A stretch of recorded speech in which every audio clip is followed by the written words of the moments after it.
Good morning, students. Myself, Professor Kavita Kamerikar from Sagar Institute of Science and Technology, Bhopal. Today we will discuss the next topic of unit number 1, that is AC voltmeter using rectifier. What is AC voltmeter? AC voltmeter is an instrument which is used to measure the AC voltage across any 2 points of electric circuit. AC voltmeters are usually average responding type with the meter scale calibrated in terms of the RMS value of a sine wave. Basically, there are different instruments designed for measurement of AC signals and measurement of DC signals. अगर कोई instrument AC signals को measure कर रहा है then we called as AC instrument, और वो क्या measure करेगा? That will measure the RMS value of input. और अगर कोई इंस्ट्रूमेंट DC वैल्यू को मेजर कर रहा है तो उसे हम क्या बोलेंगे? DC instrument, and it will measure the average value of input signal. But sometimes some AC signals cannot be measured by AC instruments. ये कौन से सिग्नल्स होते हैं? These are communication signals, जिसको कि हम वायरलेस सिग्नल्स भी कह सकते हैं. जो हमारे AC इंस्ट्रूमेंट्स होते हैं, these are basically designed to measure the input for power frequency signals. Like power frequency is 50 to 60 Hz. 50 Hz in India. यानी पावर फ्रीक्वेंसी यानी कि वो फ्रीक्वेंसी जिस पर कि पावर का जनरेशन हो रहा है. तो AC instruments are design for 50 to 60 hertz. But the communication signals are having very high frequency. इनका जो नेचर होता है इन सिग्नल्स का, these are low voltage and high frequency signal. इन सिग्नल्स की फ्रीक्वेंसी कितनी होती है? It is in kilo hertz to mega hertz. तो इतनी हाई फ्रीक्वेंसी सिग्नल्स को मेजर करने के लिए हम एसी इंस्ट्रूमेंट्स को यूज़ नहीं कर सकते हैं.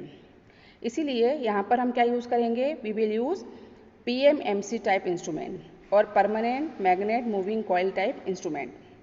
PMMC की क्या प्रॉपर्टी है हम डिस्कस कर चुके हैं. Basically PMMC type instrument can be used for measurement of DC value. अब यहाँ पर हम क्या लेके चल रहे हैं? इनपुट में AC वैल्यू. तो यहाँ पर हमें कुछ मॉडिफिकेशंस करने पड़ेंगे सर्किट में. सो PMMC instrument is one of the indicating type instrument जिसको कि हम कम्युनिकेशन सिग्नल्स को मेजर करने के लिए यूज़ कर सकते हैं. So what is the problem with the communication signals? They can't be measure with the help of the AC instrument. So we have to use PMMC for measuring of communication signal. अब PMMC type instrument किस पे work करता है? केवल DC पे work करता है. और इनपुट किस तरीके का हम दे रहे हैं कम्युनिकेशन सिग्नल में? These are the AC input, क्योंकि इसकी फ्रीक्वेंसी मिल रही है हमें. So it is an alternating input. तो यहाँ पर हम PMMC टाइप इंस्ट्रूमेंट के साथ एक हमें डिवाइस ऐड करना पड़ेगी जो कि पहले AC इनपुट को DC में कन्वर्ट कर सके. तो यहाँ पर हम क्या यूज़ करेंगे? We will use rectifier. If the AC voltmeter consist of rectifier then it is said to be rectifier type AC voltmeter. Rectifier type instrument generally use a PMMC movement along with a rectifier arrangement. Rectifier में क्या लगा रहता है? There are diodes. Basically silicon diodes are preferred because of their low reverse current and high forward current ratings.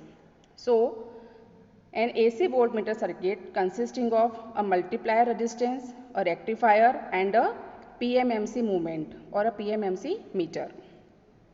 Multiply resistance भी हम देख चुके हैं DC वोल्टमीटर में, जो कि सीरीज़ में अटैच होता है. इसका काम होता है करंट को कंट्रोल करना.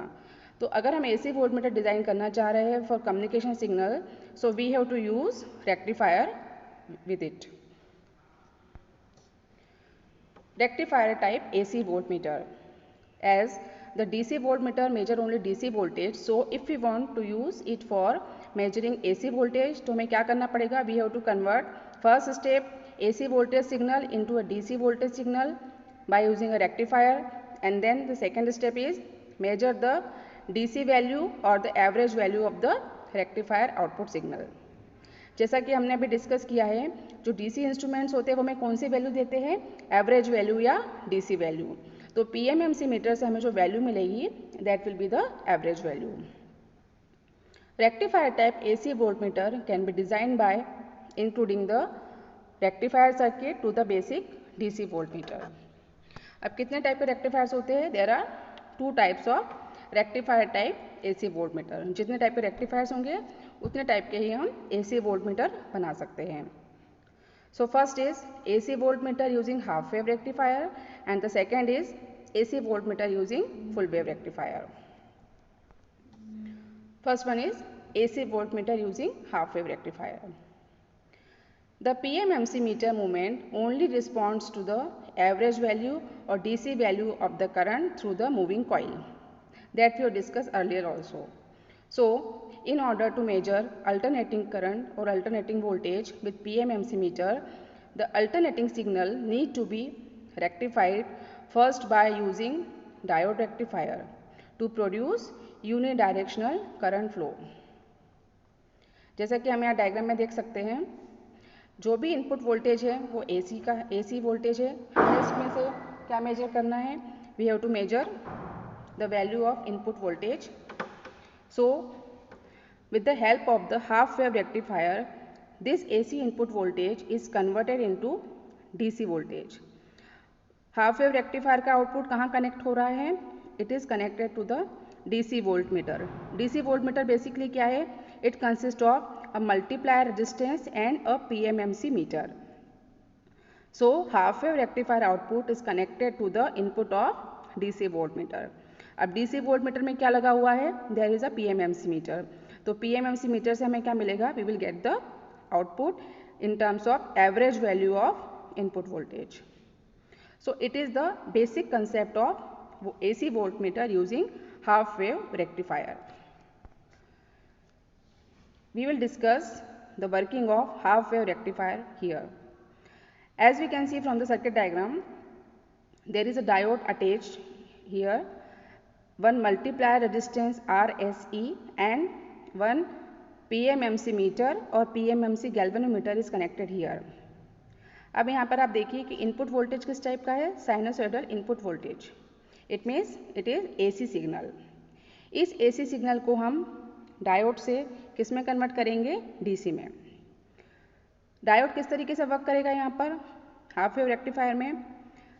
We can see from here that जब यहाँ पर पॉजिटिव साइकिल आएगी, whenever the positive cycle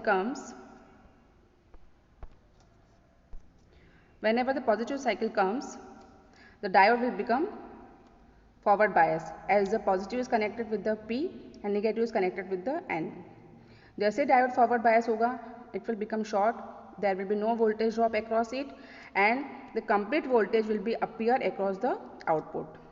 तो यहाँ पर आप देख सकते हैं इसकी जो आउटपुट वेवफॉर्म है, the output waveform will follow the input waveform. After this, when the negative cycle comes, यानी कि जब negative cycle आएगी, at this time diode condition will be reversed. This will be minus and this will be plus.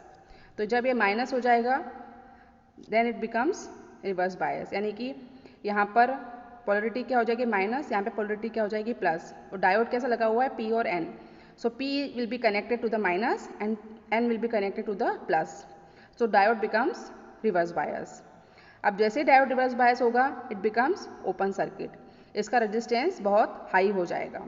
Ideally open circuit में कितना resistance होना चाहिए? Infinite. और forward bias में कितना होना चाहिए? 0 ideally, but practically there will be some resistance.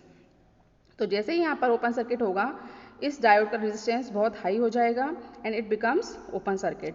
अब ओपन सर्किट में पूरा का पूरा वोल्टेज किसके अक्रॉस मिलेगा? हमें डायोड के across, and there will be no voltage drop across output. यहाँ पर हमें कुछ भी आउटपुट में कुछ भी वोल्टेज नहीं मिलेगा। सो it becomes 0। It is the working of half wave rectifier, यानी कि हमें आउटपुट जो मिल रहा है वो केवल एक ही साइकिल में मिल रहा है, that is the positive half cycle, और नेगेटिव हाफ साइकिल में हमें कोई भी आउटपुट नहीं मिल रहा है। तो यहाँ तक हमें जो आउटपुट मिला है, यहाँ तक हमें जो मिला है, दिस इज़, यहाँ पे क्या मिल गया? हमें DC मिल गया। अब इस DC को कौन मेजर करेगा? PMMC galvanometer. यहाँ पे क्या लगा हुआ है? एक मल्टीप्लायर रेजिस्टेंस लगा हुआ है। इसका काम क्या होता है? बेसिकली जो डायोड होता है इट इज़ नॉन लीनियर। इसकी जो कैरेक्टरिस्टिक होती है इट इज़ नॉन लीनियर, यानी कि वो ओम्स लॉ को फॉलो नहीं करता। इट विल लाइक दिस, ये ऐसा रहेगा। इसकी जो कैरेक्टरिस्टिक रहेगी वो ये रहेगी। तो अगर ये ओम्स लॉ को फॉलो नहीं करेगा, so the resistance of diode is not constant, इसका रेजिस्टेंस बार बार चेंज होता रहेगा। तो रेजिस्टेंस कंट्रोल करने के लिए यहाँ पर हम क्या यूज़ करते हैं, वी विल यूज़ RSE। अब यहाँ पर RSE यूज़ किया है, यहाँ पे जो वैल्यू मिल रही है हमें दैट इज़ DC। इस DC वैल्यू को हम कहाँ मेजर करेंगे, एट द PMMC गैल्वेनोमीटर। जो PMMC मीटर है उसका रेजिस्टेंस कितना है, RM is the resistance of PMMC galvanometer. तो यहाँ से हमें जो वैल्यू मिलेगी that is the average value. The PMMC will give us average value of the signal. यानी कि हमने इनपुट में क्या अप्लाई किया, AC वोल्टेज अप्लाई किया, डायोड ने उसको DC में कन्वर्ट किया। RSE का यूज़ क्या है, to control the resistance of the circuit. और उसके बाद जैसे ही DC आउटपुट मिलेगा PMMC वो डिफ्लेक्ट होगा, इंडिकेटिंग इंस्ट्रूमेंट है ये। PMMC कॉइल में जो पॉइंटर लगा हुआ है दैट विल डिफ्लेक्ट और वो हमें क्या देगा, that will gives us average value. So it is the circuit diagram and the output waveform of AC voltmeter using half wave rectifier. आप लोग याद रखिएगा, हाफ वेव रेक्टिफायर में केवल पॉजिटिव हाफ साइकिल में ही हमें आउटपुट मिलेगा, नेगेटिव हाफ साइकिल में आउटपुट नहीं मिलेगा। ओके, नेक्स्ट इज, इसी सर्किट में अगर हमें मान ले कि we are using 10 volt sine wave, यानी 10 वोल्ट RMS वैल्यू का हम इनपुट यहाँ पर दे रहे हैं। We are using here 10 volt RMS value. अब यहाँ पर क्या होगा, what will happen, 10 volt RMS value अगर हम दे रहे हैं and we are getting only positive half cycle at the output side, तो पीक वैल्यू क्या रहेगी, पीक वैल्यू का फॉर्मूला क्या होता है, पीक वैल्यू कैसे निकाली जाती है, EP equals to √2 into ERMS, या ये भी कह सकते हैं हम कि VRMS क्या होता है, VM/√2। तो इस फॉर्मूले से अगर हम देखते हैं तो EP इक्वल्स टू क्या हो गया, √2 यानी 1.414 into 10 is the RMS value. So we will get EP equals to 14.14 volt peak. So it is the peak value of the RMS, जो भी हम सिग्नल दे रहे हैं उसकी अगर 10 वोल्ट RMS वैल्यू है तो उसकी पीक वैल्यू कैसे निकालेंगे हम, √2 इंटू ERMS। अब देखिए, जैसे हम यहाँ पर हाफ वेव रेक्टिफायर यूज़ कर रहे हैं, तो हाफ वेव रेक्टिफायर में हमें क्या निकालना रहेगा, हमें क्या मिलेगा, मतलब वहाँ पर we will get the DC value, क्योंकि यहाँ पर PMMC लिखा हुआ है और इसको हम क्या बोल सकते हैं, DC meter. So the DC meter will only respond to the average value of the AC sine wave. तो अब एवरेज वैल्यू कैसे निकालेंगे हम, इसका फॉर्मूला क्या होता है एवरेज वैल्यू का, E average equals to EDC, जिसको कि हम कह सकते हैं it is equals to the EP upon pi. EP upon pi की वैल्यू 1 अपॉन पाई की वैल्यू हो गई 0.318, सो इट बिकम्स 0.318 EP।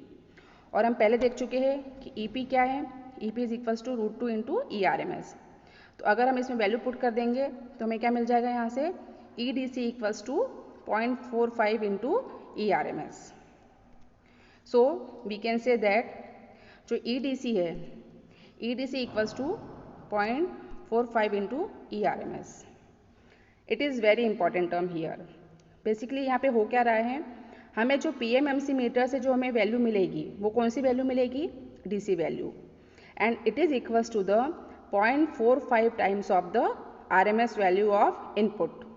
अब आप इनपुट में कितना दे रहे हैं आप, 10 वोल्ट। 10 वोल्ट अगर हम इनपुट देंगे तो हमें यहाँ से PMMC मीटर से क्या रीडिंग मिलेगी, हमें 4.5 वोल्ट। इट मीन्स आपने 10 वोल्ट इनपुट में दिया है but we are measuring 4.5 volt, यानी कि वहाँ पर हमें सही आउटपुट नहीं मिल रहा है या सही वहाँ पे मीटर शो नहीं कर रहा है वैल्यू। तो हमें यहाँ पे क्या करना पड़ेगा, we have to calibrate the value according to the RMS value. तो यहाँ पर हम जो कैलिब्रेशन करेंगे वो इस तरीके से करेंगे कि हमें यहाँ पर सही वैल्यू मिल जाए। So the meter is calibrated according to the RMS value of input signal because we are getting the value is equals to 0.45 into ERMS। The next point is the pointer will deflect for a full cycle if 10 volt DC is applied and 4.5 volt when a 10 volt RMS sinusoidal is applied. What does it mean? इसका मतलब ये हुआ कि अगर हम इसको DC measurement के लिए यूज़ करेंगे तो हमें पूरा मिलता है 10 वोल्ट, लेकिन अगर हम इसको AC मेजरमेंट के लिए यूज़ करेंगे तो हमें कितना मिल रहा है यहाँ पर 0.45 इंटू 10 यानी कि 4.5 volt. This means that an AC voltmeter is not as sensitive as a DC voltmeter. So using half wave rectification the DC value is only 45% of the RMS value. यानी हमें यहाँ से जो वैल्यू मिलेगी that is 0.45 times of the RMS value. This is the AC voltmeter using half wave rectifier. अब देखिए एक और हमें यहाँ पे एक फॉर्मूला डिस्कस करना है that is the sensitivity. What is sensitivity? Sensitivity का फॉर्मूला होता है theta upon V. Theta is the deflection and V is the voltage. अगर हम सेम वोल्टेज लेके चले यानी कि डीसी पे भी हम उतना ही वोल्टेज दे रहे हैं और एसी में भी हम आरएमएस में उतना ही वोल्टेज दे रहे हैं तो कितनी सेंसिटिविटी होगी यहाँ पर? That will proportional to the deflection theta. एक और यहाँ पे कंसेप्ट आप क्लियर कर सकते हैं कि what is the relation between the DC value and the RMS value? The DC equivalent of the AC signal is the RMS value. अगर हमें बोला जाता है कि अगर कोई सपोज एक बल्ब है जो कि 10 वोल्ट पे भी उतनी ब्राइटनेस दे रहा है और उतनी ब्राइटनेस वो 10 वोल्ट RMS वैल्यू पे भी देगा. So these are the equivalent values. So DC equivalent of the AC signal is called as the RMS value. तो हम यहाँ पर अगर दोनों केस में V की वैल्यू सेम ले रहे हैं यानी कि 10 ले रहे हैं तो भी यहाँ पर थीटा चेंज हो रहा है. So sensitivity is proportional to the theta. And we have seen here that the value is changing 0.45 times of the RMS value. So theta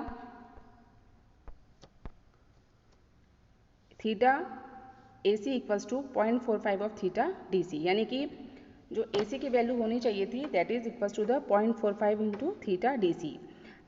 this is the relation between deflection in terms of AC signal and in terms of DC signal. So sensitivity और the AC sensitivity is equals to the 0.45 times DC sensitivity. This is very important relation. यानी कि अगर हम वहाँ पर RMS value लेके चल रहे हैं तो हमें अलग वैल्यू आ रही है और अगर हम DC वोल्टेज लेके चल रहे हैं तो वहाँ पर वैल्यू अलग आ रही है. One more important formula is here that is the value of multiplier resistor. जैसे कि हमने डायग्राम में देखा हुआ है there is a RSE connected in the circuit और RS is the series multiplier resistance. इसकी वैल्यू अगर हमें निकालना है तो RS का फॉर्मूला क्या होगा? EDC upon IDC minus RM. इसको हमने सिंपल सर्किट से सॉल्व किया हुआ है और यहाँ पर EDC के फॉर्मूले में क्या मिला था हमें? 0.45 इंटू ERMS. तो यहाँ पे हमने वो वैल्यू पुट कर दी. सो RS becomes 0.45 into ERMS upon IDC minus RM. So it is the formula for calculating the value of multiplier register in case of half wave rectifier. Now next is AC voltmeter using full wave rectifier. अब जैसे कि हमने अभी देखा कि जो हमें यहाँ पर वैल्यू मिल रही है it is very less than the actual RMS value. यानी कि 10 वोल्ट अगर हम RMS दे रहे हैं तो हमें कितना मिल रहा है? Deflection 4.5 volt. यानी कि हमें वहाँ पे कैलिब्रेशन बहुत ज़्यादा एक्यूरेट करना पड़ेगा. So to improve the sensitivity of AC voltmeter the full wave rectification is usually used. It is because it has higher sensitivity rating. यानी कि यहाँ से हमें जो आउटपुट मिलेगा it is more accurate than the half wave rectifier. जैसे कि हमने हाफ वेव में देखा था वैसे यहाँ पर भी रहेगा. हमने यहाँ पे AC इनपुट दिया है. द ओनली चेंज यहाँ पर हमने हाफ वेव की जगह पे कौन सा यूज़ किया है? Full wave rectifier. And the output of full wave rectifier goes to the input of DC voltmeter. और DC वोल्टमीटर में क्या लगा हुआ है? एक मल्टीप्लायर रेजिस्टेंस लगा हुआ है और एक PMMC कॉइल लगी हुई है. और PMMC कॉइल से हमें क्या मिलेगा यहाँ पर? एवरेज आउटपुट और the DC value of the input voltage. So next is circuit diagram. सबसे ज़्यादा जो यूज़ किया जाता है फुल वेव रेक्टिफायर के लिए that is the bridge type. आप यहाँ पर डायग्राम में देख सकते हैं जैसे कि यहाँ बना हुआ है there is a full wave rectifier bridge. यहाँ पे हमने फुल वेव रेक्टिफायर भी यूज़ किया हुआ है। Input voltage is alternating current voltage. उसके बाद एक मल्टीप्लायर रेजिस्टेंस RS लगा हुआ है और उसके साथ क्या अटैच है, PMMC instrument. So it is AC volt meter using full wave rectifier. अभी कैसे काम करेगा, इसकी वर्किंग कैसी होगी, जब यहाँ पे पॉजिटिव साइकिल आएगी, when it here it is positive cycle and here it is negative cycle, तो क्या होगा, यहाँ पर दो डायोड यहाँ पर फॉरवर्ड बायस रहेंगे और दो डायोड यहाँ पर रिवर्स बायस रहेंगे। यानी कि इस वाले केस में this diode and this diode, ये दोनों डायोड क्या रहेंगे, फॉरवर्ड बायस, और ये बाकी के दोनों क्या हो जाएंगे, रिवर्स बायस। यानी कि जिन डायोड का P प्लस से कनेक्टेड है वो सारे फॉरवर्ड बायस, और जिनका P नेगेटिव से कनेक्टेड है वो सारे reverse bias. So at one time two diodes will be conducting state and two diodes will be non-conducting state, and the current flow will be this. In the second case, when it becomes minus, it becomes plus. तो यहाँ पर क्या होगा, जब ये minus और ये minus हो जाएगा, when it becomes minus it becomes plus, तो यहाँ पर ये वाला डायोड और ये वाला डायोड, ये दोनों कंडक्टिंग रहेंगे और बाकी के दोनों नॉन कंडक्टिंग रहेंगे, but the direction of current flow will be same. यानी कि दोनों केस में जो यहाँ से करंट फ्लो होगा ब्रिज रेक्टिफायर से, उसका डायरेक्शन सेम रहेगा। यानी कि दोनों केस में PMMC इंस्ट्रूमेंट से जो करंट फ्लो होगा that will be the same. So we will get the output in both the cycles. Positive cycle में भी हमें आउटपुट मिल रहा है और नेगेटिव साइकिल में भी हमें आउटपुट मिल रहा है, क्योंकि दोनों केस में हमें डायोड में कंडक्शन मिल रहा है। So at a time two diodes are conducting and two diodes are non conducting. So it is the working of full wave rectifier. अब हमें क्या चाहिए, हमें चाहिए यहाँ पर DC। तो हमें यहाँ से फुल वेव से क्या मिल रहा है, we are getting here DC। तो PMMC से वैल्यू इससे क्या मेजर करेगा, वो एवरेज वैल्यू या फिर DC वैल्यू। तो यहाँ से हमें जो भी आउटपुट मिलेगा, यहाँ पे आउटपुट क्या मिलेगा हमें, DC, और ये DC आउटपुट कहाँ जाएगा, PMMC में, और यहाँ से हमें डिफ्लेक्शन के टर्म्स में आउटपुट मेजर कर सकते हैं यहाँ से हम। So it's all about the working of full wave rectifier AC volt meter. अब जैसे कि हमने हाफ वेव में किया था, वही यहाँ पर भी हमें कुछ फॉर्मूलेज डिराइव करना है। First is what is the peak value. Same concept है जैसे कि हमने वहाँ पे हाफ वेव में यूज़ किया था। 10 वोल्ट RMS साइन वेव हम दे रहे हैं, यानी कि RMS वैल्यू जो AC सिग्नल है उसकी RMS वैल्यू कितनी है, 10 वोल्ट। तो पीक वैल्यू क्या हो जाएगी, √2 ऑफ ERMS, यानी कि 14.14 volt peak value. Now there is some difference कि जैसे कि हम देख सकते हैं फुल वेव रेक्टिफायर में हमें साइकिल्स डबल हो गई है, तो जो इसकी एवरेज वैल्यू होगी it is double of the half wave. Half wave में कितनी थी, Im/π, और यहाँ पे कितनी हो गई है, 2Im/π। So we have to calculate the average value here. तो फुल वेव रेक्टिफायर में एवरेज वैल्यू कितनी हो जाएगी, 2EP/π। EP is same as VM, peak value और द मैक्सिमम वैल्यू। और ये अगर हम कैलकुलेट करेंगे पाई तो क्या मिलेगा, 0.318 1/π की वैल्यू। यहाँ से E एवरेज क्या आ गया, E एवरेज इज 0.636 EP। अब EP की वैल्यू हमने पुट कर दी √2 ERMS, तो यहाँ से हमें क्या मिल गया, E average equals to 0.9 into ERMS। So अगर हम यहाँ पर 10 वोल्ट की RMS सिग्नल दे रहे हैं, यानी कि एक ऐसा AC इनपुट दे रहे हैं जिसकी कि RMS वैल्यू कितनी है, 10 वोल्ट, तो हमें यहाँ से कितना वोल्टेज मिलेगा, 9 volt. So it is more accurate then half wave rectifier. Half wave rectifier से हमें कितना मिल रहा था, 10 वोल्ट RMS के केस में 4.5, और हमें यहाँ पर कितना मिल रहा है, 9 वोल्ट। यानी कि full wave rectifier has a higher sensitivity than half wave rectifier. Now you have to understand this concept very well. अब इसके बाद we can give some conclusion here that when full wave rectification is used, the pointer will deflect to 90% of the full scale. वहाँ पे कितना हो रहा था, half wave में 45%, और यहाँ पे कितना हो जाएगा, 90%. This means An AC voltmeter using full wave rectification has a sensitivity equal to 90% of DC sensitivity. जैसे कि हमने हाफ वेव वाले केस में सेंसिटिविटी निकाली थी, ऐसे यहाँ पर भी वही फॉर्मूला रहेगा. So the sensitivity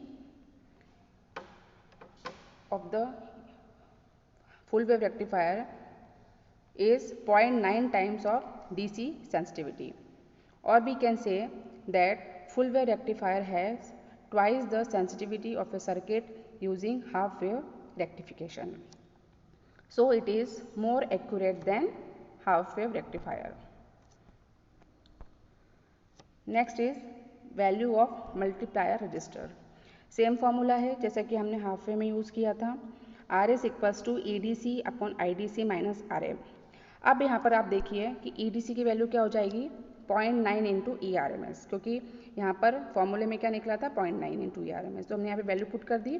so it becomes the formula for multiplier resistance. So by using this formula we can calculate the value of multiplier resistance.